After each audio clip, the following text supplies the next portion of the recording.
கணியத்துக்குரிய சகோதரர்களே, நண்பர்களே, 5 கேள்வியில 2 கேள்வி என்று சொன்னா 40%.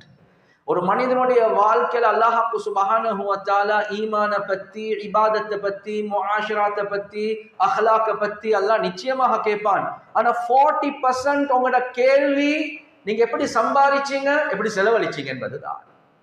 எனவே கண்ணியத்துக்குரிய சகோதரர்களே, நண்பர்களே, உலகத்தில் ஒரு மனிதன் முஃமினாக வாழ்றதாக இருந்தா அந்த மனிதன் தன்னுடைய சம்பாத்தியத்தை பத்தி, அவருடைய செலவுகளை பத்தி அவர் சரியான அமைப்புல ரப்புல் ஆலமீனுக்கு பதில் கொடுக்கக்கூடிய முறையில தன்னை தயாரிக்கிறது இருக்குதே, இது ஒரு முஃமினுடைய அடையாளம்.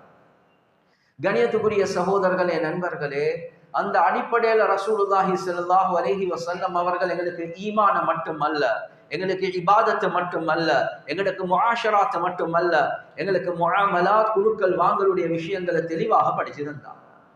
ரசூலுல்லாஹி ஸல்லல்லாஹு அலைஹி வஸல்லம் அவங்க கேக்குறாங்க, அதத்னி மல் முஃப்லிஸ், பேங்க்ரப்ட் ஆகின ஆள் யாருன்னு தெரியுமா உங்களுக்கு? சஹாபாக்கள் கேட்கிறாங்க, எங்களுக்கு தெரிஞ்சது யாருக்கிட்ட பணம் இல்லையோ அவர் தான் பேங்க்ரப்ட் ஆகினால்.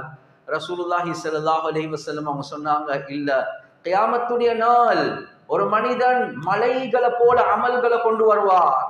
சிங்களத்துல சொல்றேன்டா, ஒன்ன மென்னு இருக்கிறார் சொர்க்கம் போறதுக்கு, அவ்வளவுக்கு அமல்கள் இருக்குது. சொர்க்கம் போறதுக்கு போறார், ஆனா எத்தனையோ கம்ப்ளைண்ட், வரபஹாதா வஷதமஹாதா வஅஹதமாலஹாதா, யா அல்லாஹ் இவரை சொர்க்கத்துக்கு போட வானம், இவர் எனக்கு பொழு வச்சிட்டார், எனக்கு குடுக்கல் வாங்கல்ல மோசடி செஞ்சார், என்ற சொத்தை எடுத்துட்டார், எனக்கு கடன் கெட்டு இருக்கிறார். இப்படி எத்தனையோ கம்ப்ளைண்ட்ஸ் அவருடைய முஆமலாத் முஆஷராத்துடைய விஷயத்துல. கண்ணியத்துக்குரிய சகோதரர்களே, நண்பர்களே, எல்லாத்துக்கும் தெரிஞ்ச ஹதீஸ் தான். அந்த அவருடைய மலைகளை போல உள்ள ஜகாத், அவருடைய மலைகளை போல உள்ள குர்ஆன் திலாவத், தஹஜ்ஜுத், அவருடைய நோன்பு எல்லாம் அமல்களை தூக்கி கொடுப்பார். ஆனாலும் போதாது, என் குடுக்கல் வாங்கல் 40%ல ஓட்ட இருக்குது. எனவே இந்த நேரத்துல அந்த மக்களுடைய பாவங்களை சுமக்க வேண்டிய ஒரு நிலைமை, கடைசிக்கு நரகத்துக்கு போவார். எனவே கண்ணியத்துக்குரிய சகோதரர்களே, நண்பர்களே, ஒரு மனிதன் தன்னுடைய தீனுடைய உலமாக்கள் சொல்றாங்க, ஒரு மனிதன் தன்னுடைய குடுக்கல் வாங்கலை சீராக்காம யாரு இபாதத்தை மட்டும் செய்றாரோ அவர் பிறருக்காக வேண்டி அமல் செய்றார். நீங்களும் யோசிப்பீங்க, என்ன ஹஸ்ரத் சொல்றீங்க, அவர் அல்லாஹ்க்காக வேண்டி தான் அமல் செய்றாரு. யாரு தன்னுடைய குடுக்கல் வாங்கலை சீராக்காம இபாதத்தை மட்டும் போக்கஸ் பண்றாரோ அவர் இபாதத் செய்யறது அல்லாஹ்க்காக வேண்டி அல்ல, பிறருக்காக வேண்டி. ஏன் அப்படி சொல்றீங்க? தீனுடைய உலமாக்கள் இந்த ஹதீஸை தான் கோட் பண்றாங்க. இவர் எவ்வளவு அமல் செஞ்சாலும் குடுக்கல் வாங்கலுடைய விஷயத்துல ஹராம் ஹலால போக்கஸ் பண்ணல, கியாமத்துடைய நாள் இவருடைய முழு இபாதத்தையும் தூக்கி மற்றவங்களுக்கு தான் கொடுக்க போறார். எனவே கண்ணியத்துக்குரிய சகோதரர்களே, நண்பர்களே, ஒரு முஃமின் எல்லா சந்தர்ப்பத்திலையும் தன்னுடைய குடுக்கல் வாங்கலுடைய விஷயத்திலையும் போக்கஸாக இருப்பார். நான் இப்ப மௌத்தாகினா இந்த 40% கேள்விக்கு நான் அல்லாஹ்க்கு எப்படி ஜவாப் சொல்ல போறேன் என்ற கன்சர்ன் ஒரு முஃமினுக்கு இருந்து கொண்டே தான் இருக்கு. எனவே அந்த அடிப்படையில கண்ணியத்துக்குரிய சகோதரர்களே, நண்பர்களே, ஒரு முஃமின் ஒரு டிரான்சாக்ஷனை செய்யக்கூடிய நேரத்திலையும் அந்த டிரான்சாக்ஷன்ல என்னென்ன சுன்னாக்கள் இருக்குது என்றதை பார்ப்பார். எப்படி தொழுகைக்கு முன்னால தொழுகையுடைய ஃபர்ல படிச்சு கொள்வாரோ, தொழுகையுடைய சுண்ணத்தை படிச்சு கொள்வாரோ, அவர் இப்ப 1 லட்சம் ரூபாய், 50,000 ரூபாய், 1 கோடி ரூபாய் வச்சு ஒரு டிரான்சாக்ஷனை செய்ய போறார். இந்த டிரான்சாக்ஷன்ல இருக்கக்கூடிய இன்டகிரல்ஸ், தொழுகைல ஃபர்ல ஷாஃபிஈ மத்ஹப்ல ஒன்றோ 17 என்று சொல்லுவாங்க அல்லது 19 சொல்லுவாங்க, ரெண்டும் சரிதான். எனவே இந்த டிரான்சாக்ஷன்ல இன்டகிரல்ஸ் என்ன, ஈஜாப், கபூல், அந்த கான்ட்ராக்ட் உடைய விஷயத்துல என்னென்ன விஷயங்கள் இன்டகிரல்ஸ் ஆக முக்கியமான ருக்குன்களாக இருக்குது.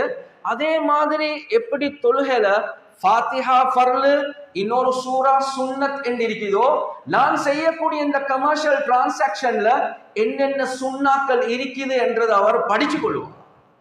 கண்ணியத்துக்குரிய சகோதரர்களே, நண்பர்களே, குர்ஆன்ல ஆக நீளமான ஆயத் தொழுகையுடைய ஆயத் அல்ல, யகீனுடைய ஆயத் அல்ல, திலாவத்துல் குர்ஆனுடைய ஆயத் அல்ல, ஹஜ்ஜுடைய ஆயத் அல்ல. குர்ஆன்ல ஆக நீளமான ஆயத் கமர்ஷியல் டிரான்சாக்ஷனுடைய ஆயத், கடனுடைய ஆயத்.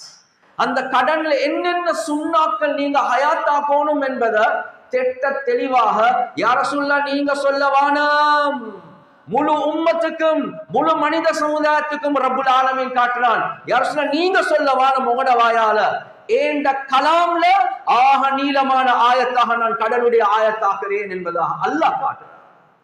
கண்ணியத்துக்குரிய சகோதரர்களே, நண்பர்களே, அதே மாதிரி ஒரு சில உலமாக்களுடைய கருத்து ஆக நீண்ட ருக்கு, ஒரு நீண்ட ருக்கு ஒன்று இருக்கிறதாக இருந்தால், ஒரு சப்ஜெக்ட் மேட்டர்ல இருக்கக்கூடிய ஒரு நீண்ட ருக்கு ஒன்று இருக்கிறதாக இருந்தா, கண்ணியத்துக்குரிய சகோதரர்களே, நண்பர்களே, ஏனைய ருக்கு நாங்க ஸ்ரீலங்கால ஐன் என்ற வார்த்தையை பாவிப்போம்.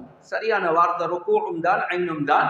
எனவே ஆக நீளமான ருக்குகளுக்கு மத்தியில ஒரு சப்ஜெக்ட் மேட்டர்ல இருக்கக்கூடிய ஒரு ருக்கு தான் வராசத், இன்ஹெரிட்டன்ஸ் உடைய ருக்கு என்பதாக உலமாக்கள் எழுதுறாங்க. எனவே ரெண்டும் குடுக்கல் வாங்கலோட சம்பந்தப்பட்ட விஷயம். ஹயாத்தோடு இருக்கக்கூடிய நேரத்தில் எப்படி மௌத்தாகினா உங்களோட இன்ஹெரிட்டன்ஸ் எப்படி பிரியணும்? குர்ஆன்ல ஆக நீளமான ஆயத், குர்ஆன்ல ஆக முக்கியமான ருக்கு என்பதாக உலமாக்கள் விளங்கப்படுத்துறாங்க. எனவே இந்த அளவு இம்பார்ட்டன்ஸ் கண்ணியத்துக்குரிய சகோதரர்களே, நண்பர்களே, குர்ஆன் சொன்னா எங்களுக்கு எந்த விஷயத்துல, அதாவது ஒரு மனிதனுடைய ஏர்னிங்ஸை பத்தி சரியான தெளிவுகளை குர்ஆன் சொன்னா எங்களுக்கு தருவது. அதுலயும் கண்ணியத்துக்குரிய சகோதரர்களே, நண்பர்களே, வாழக்கூடிய நேரத்துல செய்யக்கூடிய கமர்ஷியல் டிரான்சாக்ஷன்ஸ் இவைகள் எல்லாமே சுன்னாவுடைய அடிப்படையில, ஃபிக்ஹுடைய அடிப்படையில இதெல்லாம் வெலிடான அமைப்புல நாங்க ஆக்கி கொள்றது ஆக முக்கியம். எந்த அளவுக்கு எங்களுக்கு லயபிலிட்டிஸை குறைக்க இயலுமோ எங்களோட வாழ்க்கையில, ஒரு முஃமின் லயபிலிட்டிஸை கூட்டிக் கொள்றதுக்கு முயற்சி செய்ய மாட்டார்.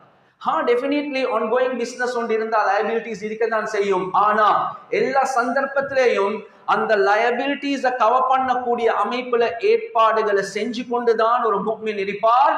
ஏன்? எந்த நேரத்தில் எனக்கு மவுத் வந்தாலும் நான் ஒரு கடனாளியாக மவுத்தாக கூடாது.